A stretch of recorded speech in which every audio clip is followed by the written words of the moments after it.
Gênesis, capítulo 31. Jacó foge de Labão. Jacó ficou sabendo que os filhos de Labão andavam dizendo o seguinte: Jacó está tirando tudo o que é do nosso pai. É às custas do nosso pai que ele está ficando rico. Jacó também notou que Labão já não se mostrava tão amigo como antes. Então o Senhor Deus disse a Jacó: Volte para a terra dos seus pais, onde estão os seus parentes. Eu estarei com você. Aí Jacó mandou chamar Raquel e Leia para que viessem ao campo onde ele estava com as suas ovelhas e cabras. Quando chegaram, ele disse: Tenho reparado que o pai de vocês já não se mostra tão meu amigo como antes. Mas o Deus do meu pai tem estado comigo. Vocês sabem muito bem que tenho me esforçado muito, trabalhando para o pai de vocês. Mas ele me tem enganado e já mudou o meu salário umas 10 vezes. Porém, Deus não deixou que ele me prejudicasse. Quando ele dizia: Os cabritos com manchas serão o seu salário, aí as fêmeas tinham crias manchadas. E quando ele dizia: Os cabritos listados serão o seu salário, aí as crias saíam todas listadas. Foi assim que Deus tirou os rebanhos do pai de vocês e os deu a mim. Um dia, quando os animais estavam no tempo do cruzamento, eu tive um sonho. Eu vi que os bodes que cobriam as fêmeas eram listados, malhados e manchados. O anjo de Deus me chamou pelo nome e eu respondi: Aqui estou. Então ele continuou: Veja, todos os bodes que estão cruzando são listados, malhados e manchados. Eu estou fazendo com que isso aconteça porque tenho visto que Labão está fazendo com você. Eu sou o Deus que apareceu a você em Betel, onde você me dedicou uma pedra, derramando azeite sobre ela, e onde você me fez uma promessa. Agora prepare-se, saia desta terra e volte para a terra onde você nasceu. Então Raquel e Leia responderam: Não sobrou nada para herdarmos do nosso pai. Ele nos trata como se fôssemos estrangeiras. Ele até nos vendeu e depois gastou todo o dinheiro que recebeu como pagamento. Toda a riqueza que Deus tirou do nosso pai é nossa e dos nossos filhos. Portanto, faça tudo o que Deus mandou. Jacó se preparou para voltar a Canaã, onde morava Isaque, o seu pai. Fez com que os seus filhos e as suas mulheres montassem os camelos, ajuntou tudo o que tinha e partiu, levando todos os animais que havia conseguido com o seu trabalho na Mesopotâmia. Labão, o pai de Raquel, havia ido para outro lugar a fim de cortar a lã das suas ovelhas. E enquanto ele estava fora, Raquel roubou as imagens dos deuses da casa dele. Foi assim que Jacó, sem avisar que ia embora, enganou Labão, o arameu, fugindo com tudo o que tinha. Atravessou o rio Eufrates e foi na direção da região montanhosa de Gileade. Labão vai atrás de Jacó. 3 dias depois, Labão ficou sabendo que Jacó havia fugido. Ele reuniu os seus parentes e foi atrás de Jacó.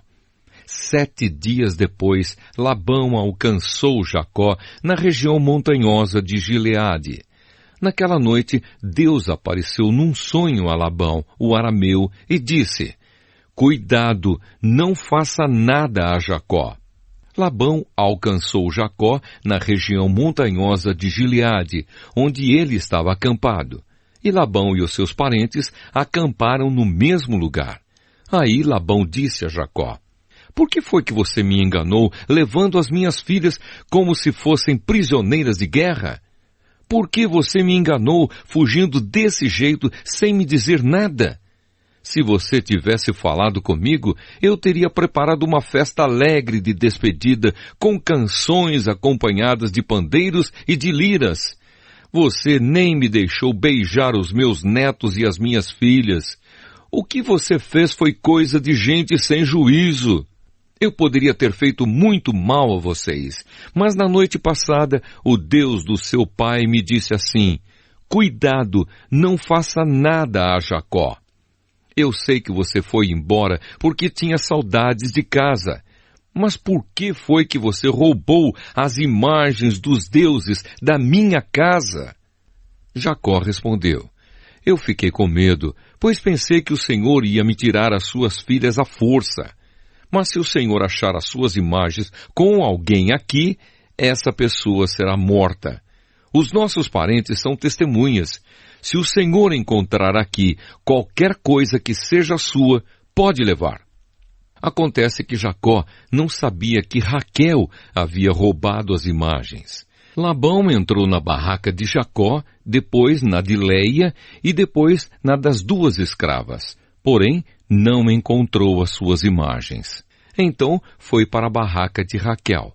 Aí ele procurou em toda parte, porém não achou nada, pois Raquel havia posto as imagens numa sela de camelo e estava sentada em cima. Ela disse ao pai: "O Senhor não fique zangado comigo por eu não me levantar, mas é que estou menstruada." Foi assim que Labão procurou as suas imagens sem as encontrar. Aí Jacó ficou zangado. Ele disse a Labão: "O que foi que eu fiz de errado? Qual foi a lei que eu quebrei para o Senhor me perseguir com tanta raiva? Agora que mexeu em todas as minhas coisas, será que encontrou alguns objetos que são seus? Pois põe esses objetos aqui na frente dos meus parentes e dos seus, para que eles julguem qual de nós dois está com a razão. Durante os 20 anos que trabalhei para o Senhor, as suas ovelhas e as suas cabras nunca tiveram abortos, e eu não comi um só carneiro do seu rebanho, nunca lhe trouxe os animais que as feras mataram, mas eu mesmo pagava o prejuízo. O Senhor me cobrava qualquer animal que fosse roubado de dia ou de noite. A minha vida era assim. De dia o calor me castigava e de noite eu morria de frio. E quantas noites eu passei sem dormir. Fiquei 20 anos na sua casa. Trabalhei 14 anos para conseguir as suas 2 filhas e 6 anos para conseguir os seus animais. E ainda por cima, o Senhor mudou o meu salário umas 10 vezes. Se o Deus dos meus antepassados, o Deus de Abraão, o Deus a quem Isaque temia, não tivesse estado comigo, o Senhor teria me mandado embora com as mãos vazias. Mas Deus viu o meu sofrimento e o trabalho que tive, e ontem à noite Ele resolveu a questão." Jacó e Labão fazem um trato. Labão respondeu a Jacó assim: "Estas filhas são minhas. Os netos são meus, estes animais são meus, e tudo o que você está vendo é meu. Agora, como não posso fazer nada para ficar com as minhas filhas e com os filhos que elas tiveram, estou disposto a fazer um trato com você. Vamos fazer aqui um montão de pedras para que lembremos desse trato." Então Jacó pegou uma pedra e a pôs de pé, como se fosse um pilar. Depois disse aos seus parentes que ajuntassem e amontoassem pedras. Eles fizeram um montão de pedras e depois tomaram uma refeição ali do lado dele.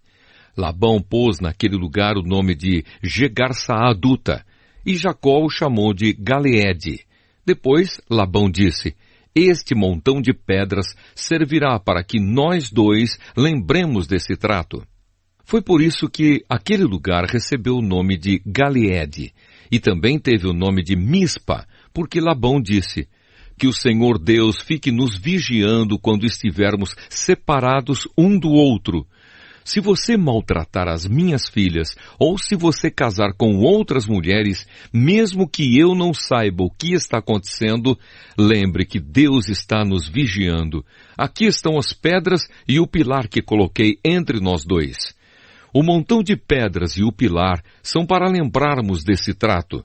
Eu nunca passarei para lá deste pilar para atacá-lo, e você não passará para cá deste montão de pedras e deste pilar para me atacar.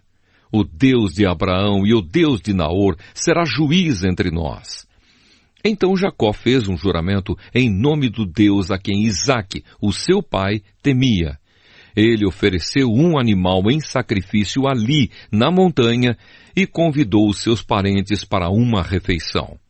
Naquela noite, eles comeram e dormiram ali na montanha. Na manhã seguinte, Labão se levantou bem cedo, beijou as suas filhas e os seus netos e os abençoou. E depois foi embora, voltando para sua terra.